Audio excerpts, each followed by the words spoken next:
Hi, this is Patrick Hunt here again, 31st of March, and I just wanted to show you what I've done with the front garden. So, where we live in Wicklow, we rent a garden, which means the way I garden has to be done in a certain way that I suppose I'm not bringing in large rocks and expensive gravel and granite materials that you might do for setting up the sort of structure of a garden. So the way I've approached the front garden is I've kind of let it turn into a meadow, but it's what I call a hybrid meadow. So I've plugged it with plants. So I have Balaskion tetraphyllum with the restio grass here.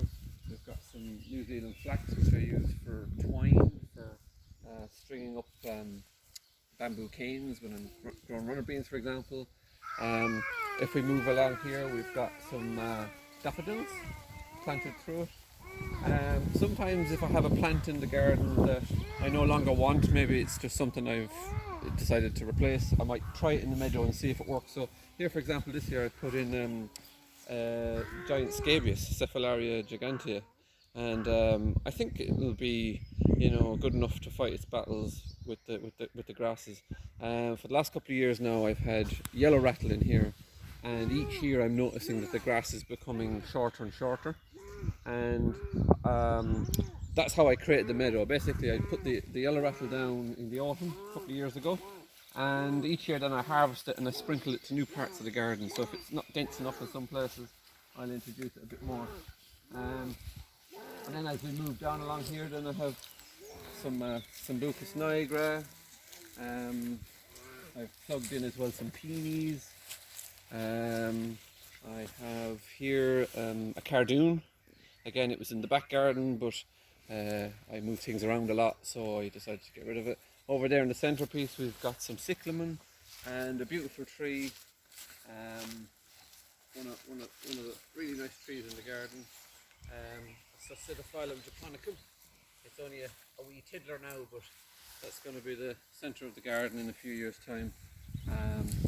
Yeah, so it's just about having a bit of fun with it.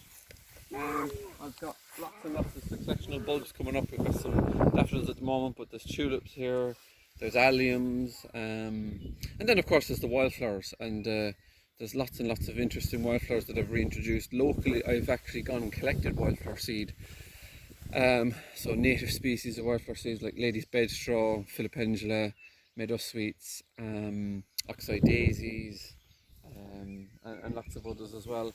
And I'm just going to trial them and see what works. I've red bartzia, yellow bartzia, and actually over here, plugged in here as well.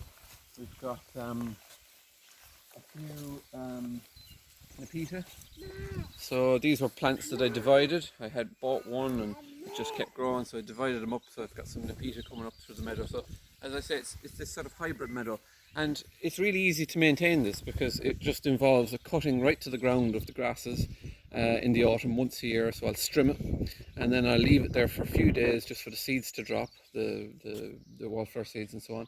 And then I'll rake that all away, and then that gives me an opportunity then to introduce new plants into the meadow and play around with it. So it's just about having a bit of fun. And sometimes plants that I'm sort of not working in other parts of the garden for me, I'll plonk them in here and see what happens, see what works. Thanks very much.